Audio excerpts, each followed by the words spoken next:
Сайн уу? Соло жам байна.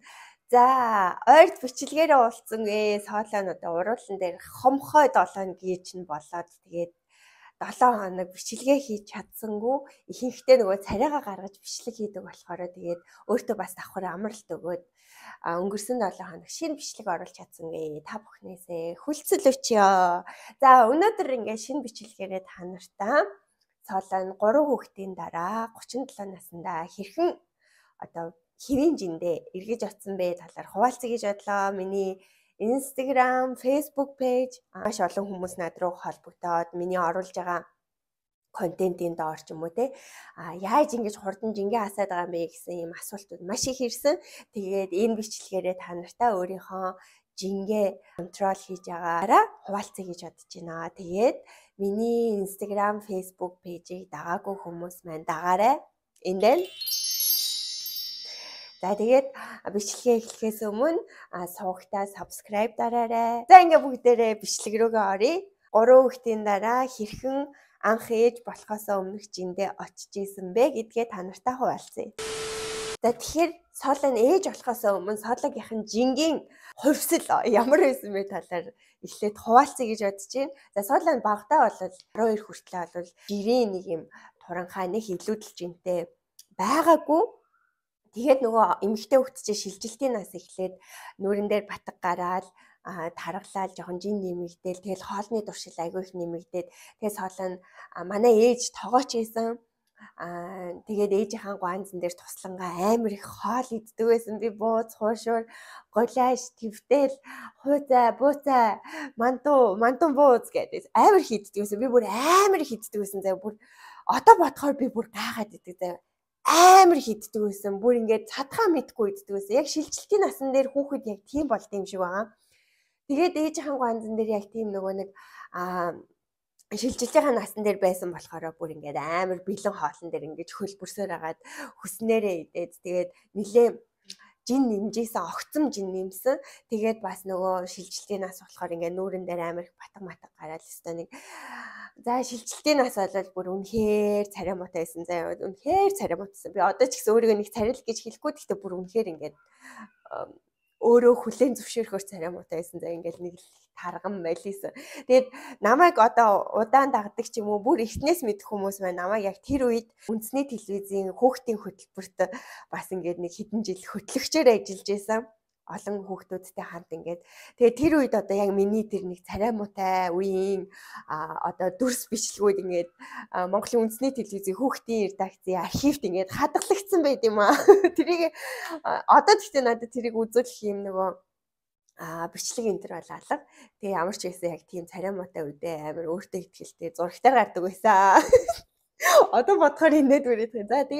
За тэгээ байж агаад 16-тай да 17 хүрэх жилээ би Японд ирсэн. За тэгээ Японд ирсэн чинь нөгөө усан солигдоод, хоолн солигдоод Японч айгүйх будаа иддээ штэ. Тэгээ би бүр тэр тарган дээр бүр ингээ малисан бохгүй бүр ингээд хөөгөөд бүр амар болоод тэгээд нөгөө хөл одоо нөгөө нэг өвдөгний дотор тал те энэ гойны дотор тал энэ төр чинь бүр ингээд нөгөө язраад таргалаад язраад улаагаад тэрийг харж шоконд ороод уйлаад одоо энэ гохгүй энэ язралт чинь яг тухайн үед Японд анх удаа ирээд нөгөө нэг таргалаад хөөс үед тэгээ энэ нөгөө нэг гойны дотор талд одоо яг энэ цавны энэ доохон талд ингээд улаагаал язраал тэгэл тэрийг хараад бүр шоконд ороод тэгээ тэгж жагаад ахлах сургуультай 3 жил сурчаад их сургууль руугаа орж байгаа шүү дээ. 2 жил бол ингээд илүүдэлж интэй те болцгор тэгээ явж байгаа. Тэгээд 3 дугаар курсээсээ эхлээд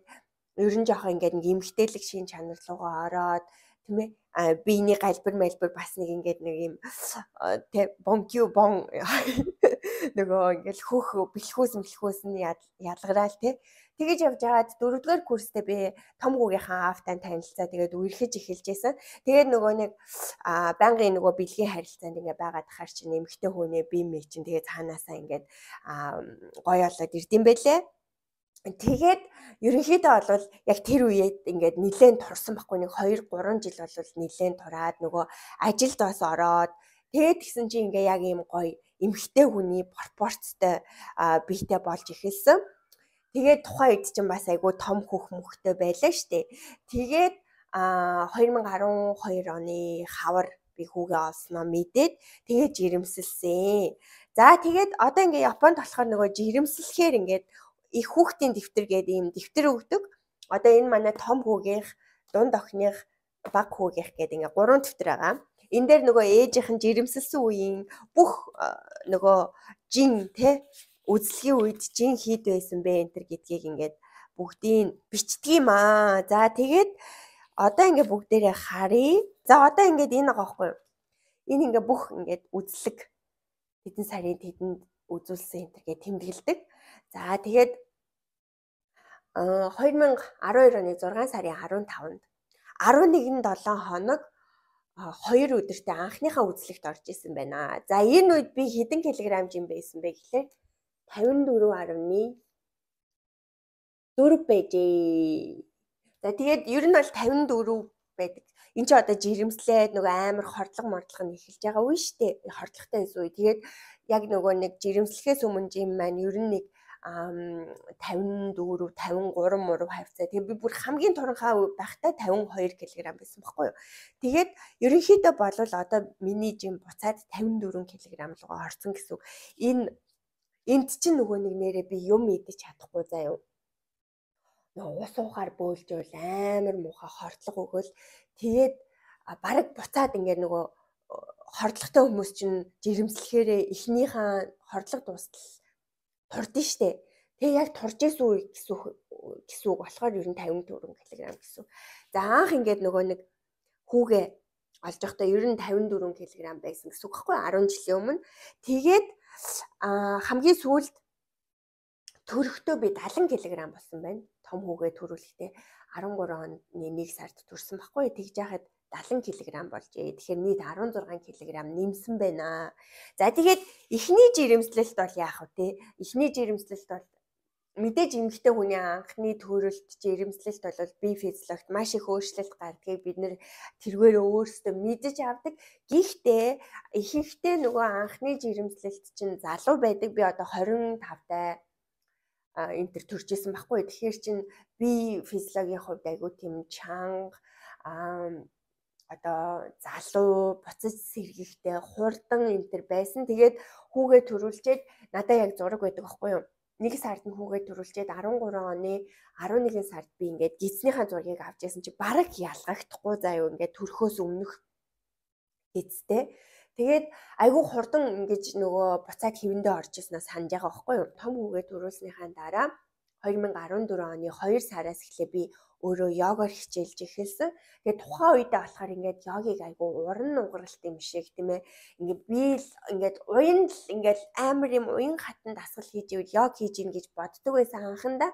Тэгээд айгүй нөгөө яг булчингаа зөв ашиглаж энэ төр йогийн дасгалыг хийдэггүй байснаа одоо би ингээд эргээд зураг харахаар айгүй сайн анзаардаг байхгүй юу? Одоо 10 жилийн туршлагатай болчихлоо шүү дээ.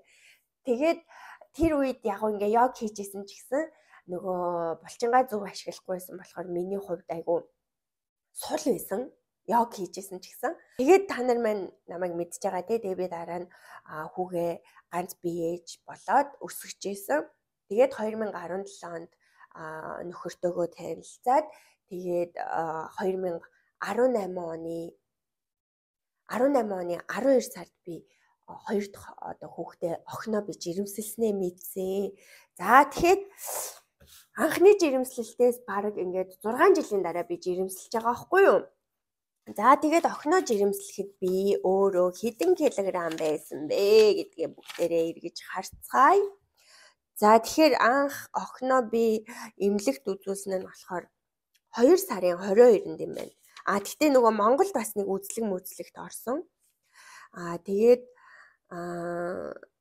анхныхаа жирэмсний үзлэгт ороход би 57 кг байсан байна. 57 кг. Тэгэхээр ерөнхийдөө бол анхныхаа жирэмслэлтийг бодлол яг нөгөө буцаж жиндээ яг очиж чадаагүй байсан гэсэн нэг 55, 56, за нэг 56 мургаа дээр ингээл хэлбэлзээд яваад байдаг байсан баггүй юу йог хийдэг багтаа. Тэгээд анх охиноо олчоод анхныхаа 14 хоног 6 хоногт бараг 15-7 хоногт анхныхаа үзлэгт Японд орж исэн байна. Тэгээд 57 кг орчим байжээ. За тэгээд охиноо төрүүлэхтэй болохоор яг төрүүлэхээсээ өмнөхөн 72 кг хамгийн сүүлийн үзлэг бол энэ байна те 72 кг гэж байгаа байхгүй юу? Тэгэхээр нийтдээ бараг 15 кг. Тийм. 15 кг нэмж таргалсан байна. Хүү дээр болохоор 16 кг байсан. Тэгээд охин дээр болохоор 15 кг нэмж таргалсан юм байна. Төрөх үедээ.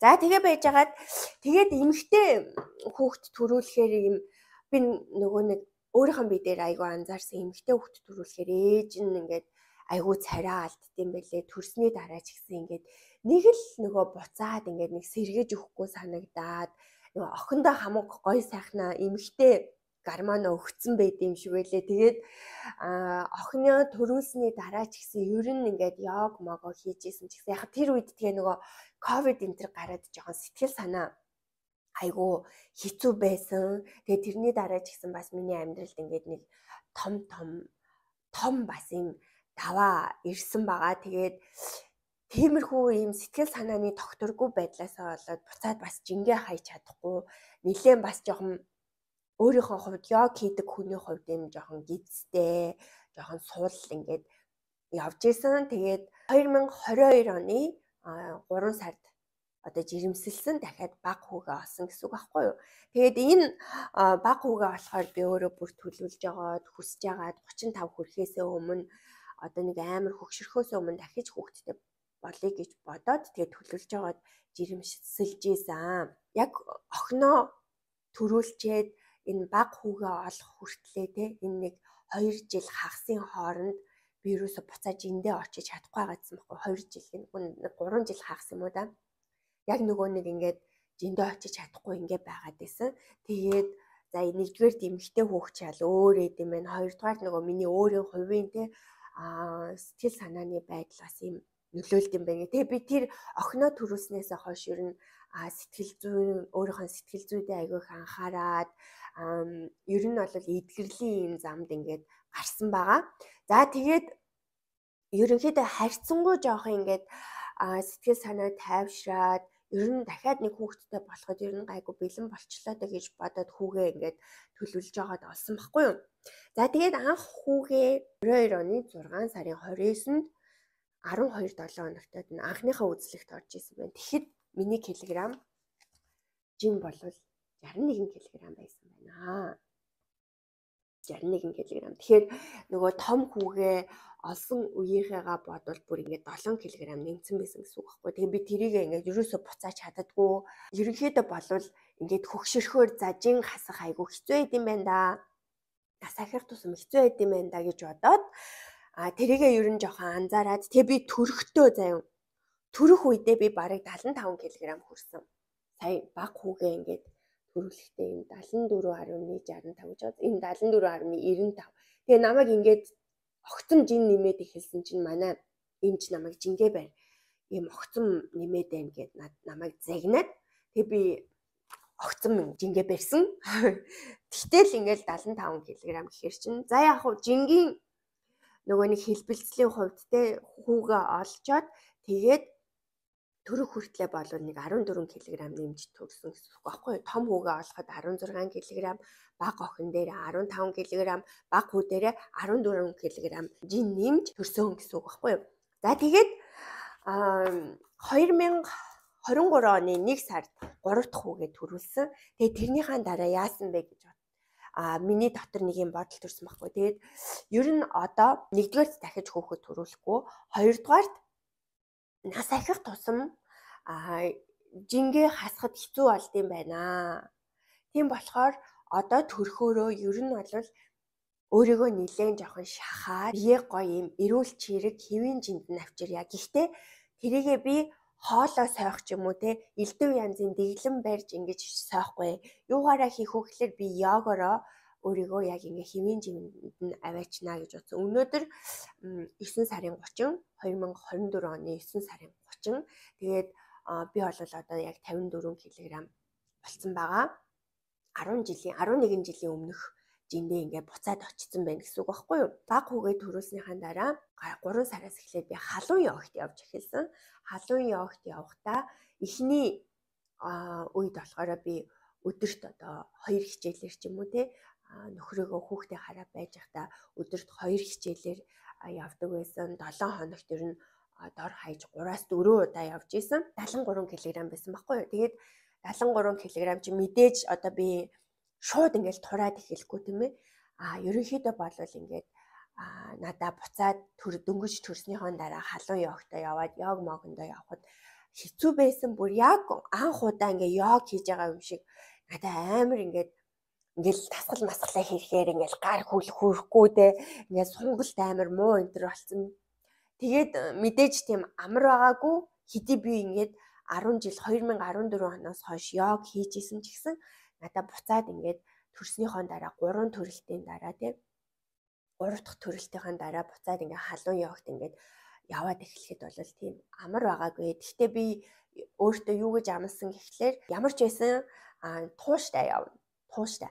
Тэгээд за сарын дараа би тэдэн килограмм болцсон байна. Тэдэн сарын дараа тэдэн килограмм болцсон байна гэж ерөөсөө өөрийгөө шахахгүй. Хамгийн гол нь өөрийгөө үстэд ч хамаагүй йогондоо явна. Үстэд ч хамаагүй йогондоо явна гэдэг шийдвэрийг гаргасан. Тэгээ хоёрт болохоор 10 жилийн йогийн туршлага байгаа болохоор би өстой энийг хийж чадна, тэрийг хийж чадна, ингэн тэгнэ гэж ерөөсөө бардамдахгүй гэж шийдсэн. Ерөөсөө яах вэ гэхлээр өөртөө элдв янзын хүлээлт тавихгүйгээр тэгээд зааж байгаа багш нар ямар ч байсан хамаагүй одоо надаас те чадварын хувьд тааруу байсан, чадвар өндөр байсан ч хамаагүй би тэр хүнээс би юм сурах гэж очиж байна. Өнөөдөр ингээ би танаас ямар ч хамаагүй нэг зүйлийг ингээд сурья гэдэг ийм сэтгэл зүйтэйгээр би хичээлдээ очино гэж өөртөө амласан байхгүй юу.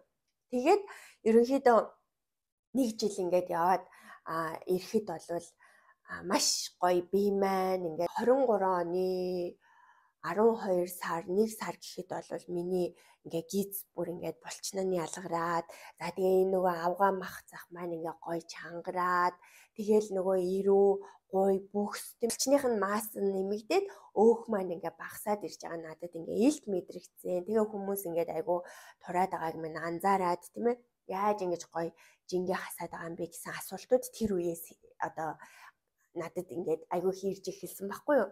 Тэгээд усаа сайн уусан. Би хоолоо болвол ерөөсөө тэгж амар хордог төрлийн хүн биш. Гэхдээ хоол миний хувьд нь шүү дээ ингээд йогийн дасгал, йог чи ингээд зөвхөн бие физиологийн дасгал биш шүү дээ.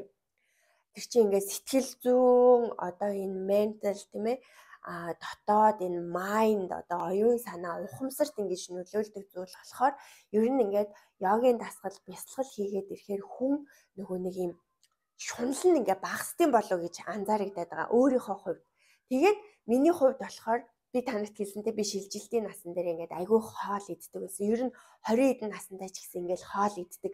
Өдөр ингээд ажил хийдэг байхдаа ажлынхаа хүмүүстэй ингээд ланч идэхээр явна штэ. Тэгэл японочдын зарим нөгөө дотн нэгч нар чи ингээд хоолоо идж байгаа л үлдээхээр нь би идээ дуусгачих уу энэ төр гээл те жоохон шуналтай л те өөрийнхөө хоолыг идснийхаа дараа надад хэрэгтэй калори би ингээ авцсан байгаа хэрнээ сэтгэл чадахгүй шүү дээ. Тэгээд ингээл нөгөө хажууд хүмүүсийн хоолыг үлдээсэн хоол моолыг идэж мэддэг те нэг жоохон тиймэрхүү байсан байхгүй юу.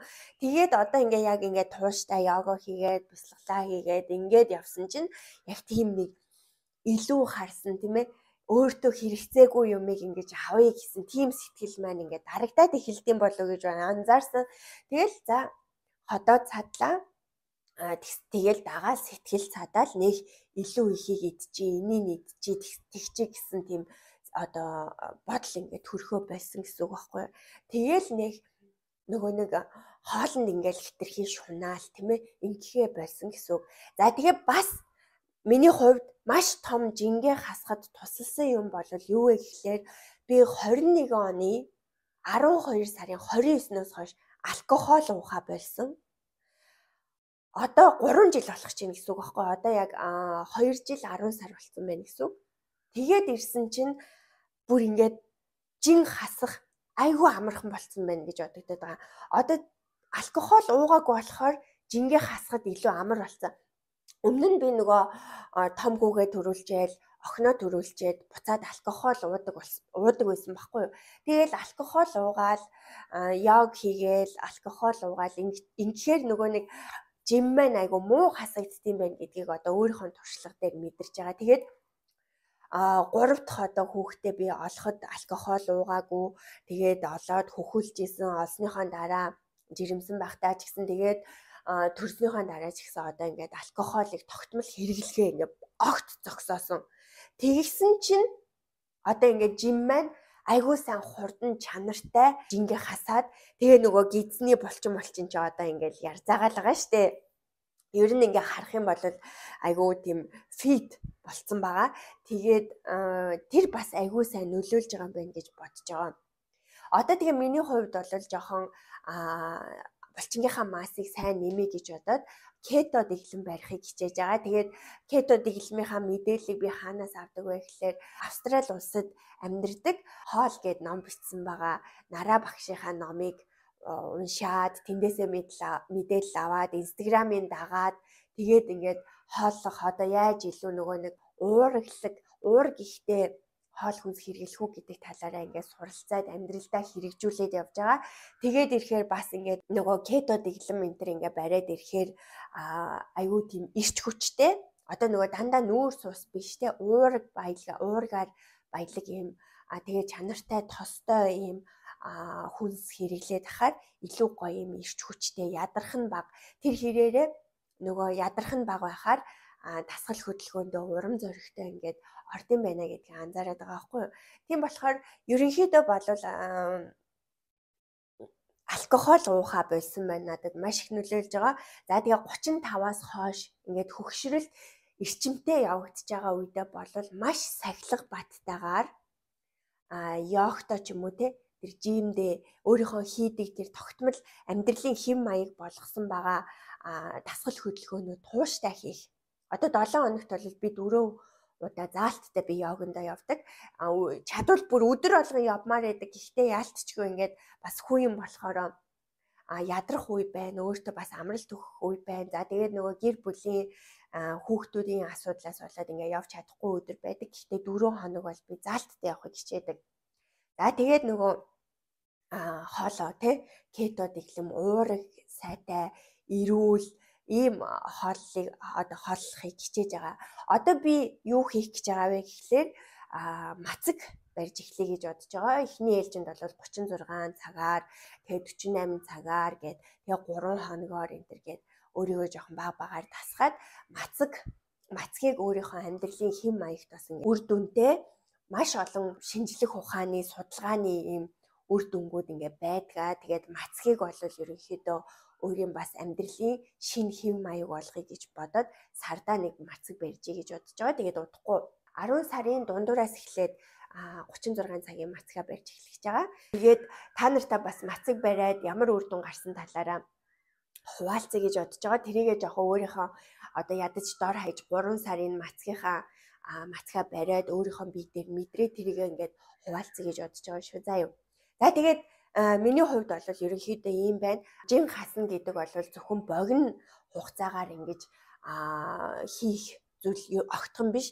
Богино хугацаанд хурдан жин хасах юм бол буцаад нөгөө ребаунд гэж байдаг тийм ээ. Буцаад тэр жиндээ алдсан жингээ буцаад нөхөх ингээд оччих ийм эрсдэлтэй зүйл байдаг. Тийм болохоор аль болох удаан үр дүнд хүрэх гэж бодож ивэл ерөөсөө энийг ойрын хугацааны ийм үр дүн гойрлохгүйгээр маш урт хугацаанд өдөр тутамдаа энийгээ бүр ингээд амьдралын хэм маяг болгоод ингэж бид нар яг бодит ийм эрүүл амьдралын хэм маягийг одоо яг BMI гэдэг өөрийнхөө өндөртөө тохирсон жингээ ингээд барих боломжтой байдэн шүү.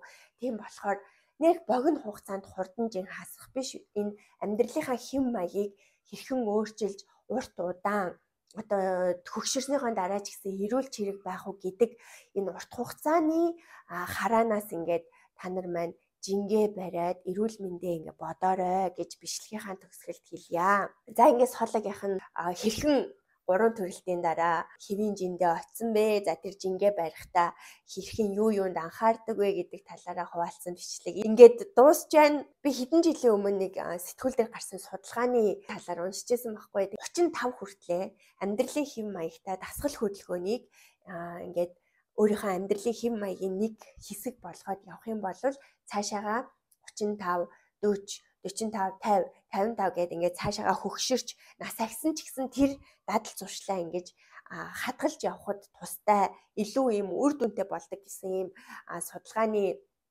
талаар сэтгүүл дээрээс үзчихсэн. Тийм болохоор та нар маань аль болох одоо энэ 30 наснда ямар нэгэн дасгал хөдөлгөөнийг өөрийнхөө амьдралын хэв маяг болгоорой. За бас саяхан нэг подкаст сонсож байхад эрэхтэй гадаад хүн ингэж хэлж байгаа байхгүй юу? Хэрхэн одоо тэрийг ингээд тууштай үр дүнтэй амьдралын хэв маяг болгохыг гэх юм бол тэрэндээ хөрөнгө оруулалт хийх. За яаж хөрөнгө оруулалт хийх вэ гэхээр одоо сооло нь болохоор йогтой болохоор ингээд 2 жилийн гэрээгээ тэгээ сар болгон яг төлбөрөө төлж байгаа. Хэрвээ тэр гэрээгээ цуцлаад одоо би ингээд явхаа боллоо гэх юм бол надад ингээд нөгөө шийтгэлийн мөнгө Монгол мөнгөөр 500 мянган төгрөг ингээд гэрээгээ цуцлж байгаагээ би төлөх шаардлагатай болно.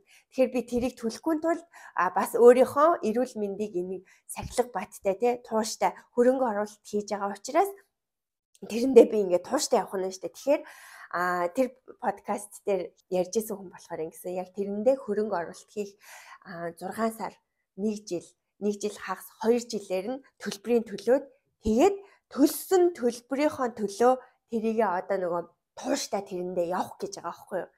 Тэр чинь тэгжиж бид нар яг эрүүл мэндтэй бодой хөрөнгө оруулалт болно гэж хэлсэн. За тэгэхээр та нар бас энийг амьдралдаа хэрэгжүүлээд үзээрэй. Яг бүр үнэхээр ингээд явъя. Ямар нэгэн зүйл одоо дасгал хөдөлгөөнийг амьдралдаа хэрэгжүүлээд тэрийгээ ингээд тууштай хий гэж бодож байгаа бол баг уртчлаад ингээ мөнгөө төлөөд тэрэндээ хөрөнгө оруулалтаа хийгээд хөрөнгө оруулсан зүйлдээ өөрөө тууштай сахилга баттай ингээд хийгээд явна гэсэн үг байхгүй юу. Та нар хэрэгжүүлээд үзээрэй за. За ингээд бичлэгээ дуустал нь үтсэн та нартай маш их баярлалаа. Энэ бичлэг таалагдсан бол лайк дараад энэ бичлэгнээс тархинд чи үлдсэн одоо хэрэгжүүлэх гэж бодсон нэг зүйлээ комментээр үлдээгээрэй. Тэгээд сувагтаа subscribe дарж амжааг байгаа subscribe дараарай. Тэгээд дараагийнхаа бичлэгээр уулзъя. Баяртай. Next to half-filled bottles from last night.